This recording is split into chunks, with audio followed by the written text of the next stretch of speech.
Jadi wajah para pejabat terlihat seperti ini.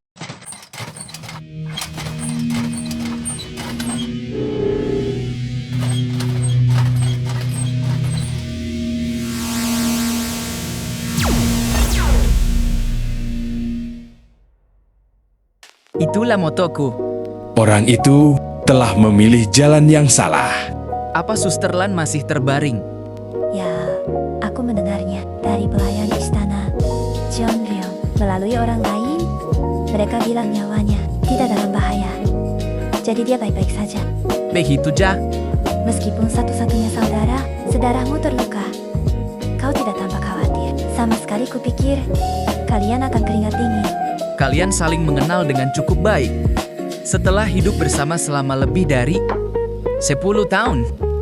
Aku tahu dia tidak akan mati mengingat isi cerita Song of Celestial Dragon, tapi sama seperti cerita aslinya, sepertinya kakak Lan diselamatkan lebih lambat daripada putra. Mahkota karena itu pencapaian. Penyelamatan putra. Mahkota telah sirna. Putra mahkota Hyunwon berada dalam kondisi hampir mati. Ingatannya tentang Seolan mungkin samar-samar.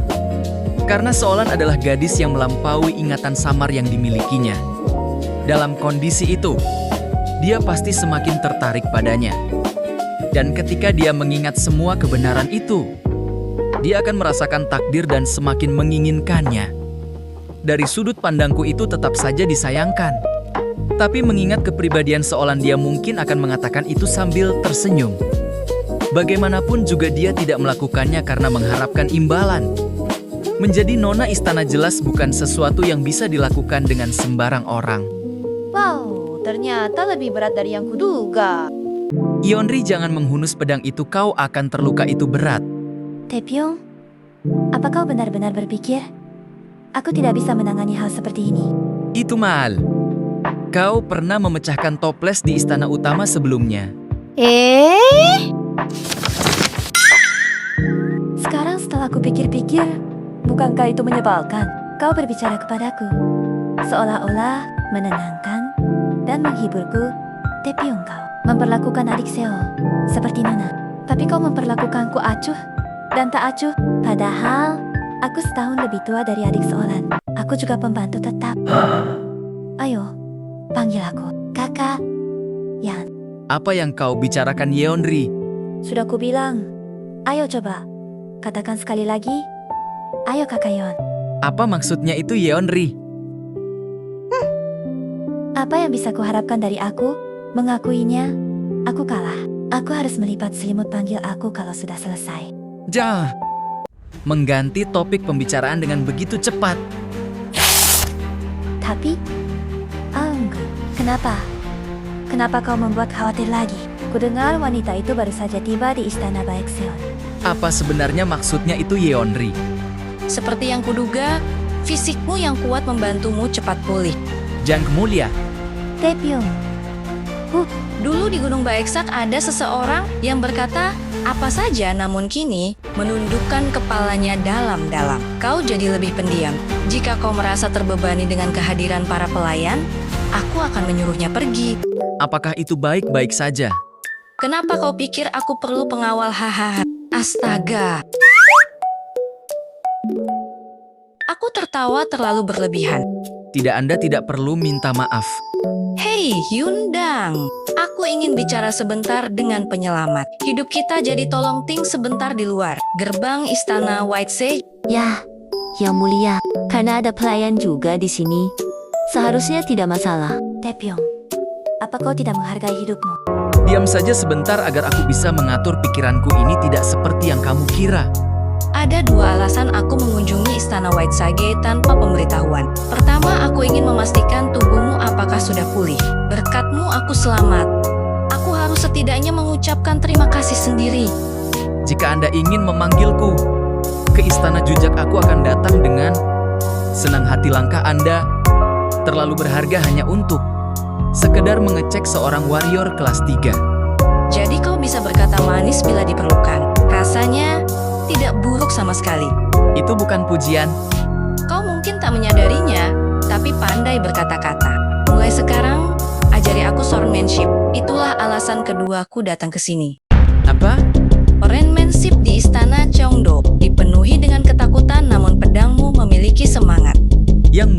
mengajarkan swordmanship padamu. Itu mungkin agak sulit. Aku sudah merasakan sejak tadi, kalian berdua menyembunyikan sesuatu dariku. Katakan semuanya, tanpa ada yang disembunyikan. Bagaimana aku tahu jika aku bisa membantumu? Itu. Hahaha. Tentu saja, jika ini dari perasaan Jin, tentu akan jadi bencana. Aku serius. Ya, aku tidak menganggap ini sepele. Situasinya lebih menghibur dari yang kupikirkan dan aku kehilangan kontrol diri. Maafkan aku. Kau tidak perlu langsung menyerah karena status. Ah, bener aku penasaran. Kenapa kau ragu untuk bertarung? Apakah kau berpikir aku akan menyimpan perasaan padamu? Apa kau pikir aku tidak punya penilaian yang baik? Kau punya perasaan diri yang berlebihan. Nona Jin Sukbi masih belum cukup umur, jadi penilaiannya belum cukup sempurna. Hah, rasanya sudah lama sekali aku tertawa seperti ini. Benar juga setelah dia menyebutkannya itu cuma perasaan diri yang berlebihan. Kenapa aku tidak memikirkan itu? Dari sudut pandangmu ini memang sulit. Aku akan memantau istana Cheonryong dengan seksama. Jadi apa sekarang kau mempertimbangkan untuk mengajariku swordmanship? Jajang mulia, ada cahaya di belakang Nona In. Nona In yang menyelamatkan kita sebenarnya bukan aku tapi Anda Nona. Haha, aku bisa merasakan betapa putus asanya dirimu. Kalau begitu, mari anggap cerita ini selesai. Aku akan mengirimkan seseorang lagi setelah ini. Tapi Angge, Jajaonri, kita selamat. ini kebebasan. Ya, semua krisis sudah berlalu.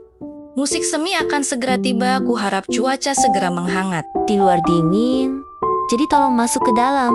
Terkadang alasan untuk hidup tak perlu terlalu besar. Apakah benar jika aku merasa senang hanya dengan memandang keheningan bulan malam? Mungkin dia menjalani hidup dengan pemikiran seperti itu. Wow. Yang mulia, Aku berhenti sejenak karena hari jari kakiku kedinginan. Ayo kita lanjut, itu hanya delusi. Tetua, Ya, kita kehabisan beras. Taepyeong ini tidak seperti dirimu biasanya. Kau yang mengurus persediaan pangan. Ya, Yeonzi tidak bisa menahan dirinya. Akhirnya dia memasak sendiri dan mengacaukan semuanya. Aku tidak tahan lagi. Dia pelayan bahkan tidak bisa memasak satu makanan apa yang harus aku lakukan. Itulah kenapa dia memegang pisau dapur. Tetap saja. Ini tidak seperti. Kita menghabiskan 27 mie. Kurasa kita harus membeli beras di luar istana sementara waktu. Aku akan membelinya. Aku punya sedikit uang untuk terakhir kalinya. Sebagai hadiah jadi aku lebih nyaman. Membelanjakannya sendiri. Baiklah, ambil saja sedikit uangku di lemari dalam ruangan. Oke. Ini musim semi. Ini adalah musim semi yang ke-16 yang dilewati oleh prajurit magang Seol Taepyeong. Jika kau menghela napas seperti itu, kau membuatku tidak nyaman. Aku mengikutimu ke sini karena rasa bersalah. Seharusnya kau tidak menghela napas. Alasan kenapa aku menghela napas seperti itu adalah karena proses keluar dari istana Cheongdo sangat rumit. Istana ini sangat luas, hingga butuh 1 jam hanya untuk keluar dengan pemeriksaan, badan verifikasi identitas di sepanjang jalan. Malah kepikiran bawa beras pulang nanti sungguh merepotkan sekali. Tapi senang rasanya keluar dari istana pertama kalinya dalam beberapa waktu ini. benarkah? Sekarang setelah aku pikir-pikir suasana damai sejak perayaan ulang tahun. Yaitu benar. Aku ingin tahu, apakah Nona In menggunakan pengaruhnya? Karena pihak Nona Jin sangat tenang. Atau itu hanya kekhawatiranku saja. Senang rasanya damai seperti ini, aku ingin hidup seperti ini selamanya. Itu benar, bagaimana kau bisa tahu? Aku dengar dari beberapa klien, ada pemilihan beberapa ketua. Pa, Setelah proses pemilihan yang rumit, 1 orang terpilih untuk posisi ratu. Tapi, coba tebak, dia kabur karena tidak mau melakukannya. Jadi sepertinya, mereka harus memulai proses pemilihan dari awal lagi. Jadi wajah para pejabat terlihat seperti ini. Aku hanya menirunya secara kasar, tapi malah ditertawakan. bukankah kau bercanda? Itu tidak sama. Katakan, itu tidak sama. Jika Jika kau bereaksi seperti itu, ingin aku mengatakannya. Lagi pula, ada berbagai macam orang di dunia. Aku tidak akan percaya pada orang yang akan kabur menghindari posisi istana Hyunmu. Aku hanya ingin berpura-pura menjadi pemilik dan tinggal di istana sebesar itu, walaupun hanya sekali. Ya mungkin mereka punya pendapat sendiri, tidak ada gunanya. Iri kepada orang yang berpangkat tinggi.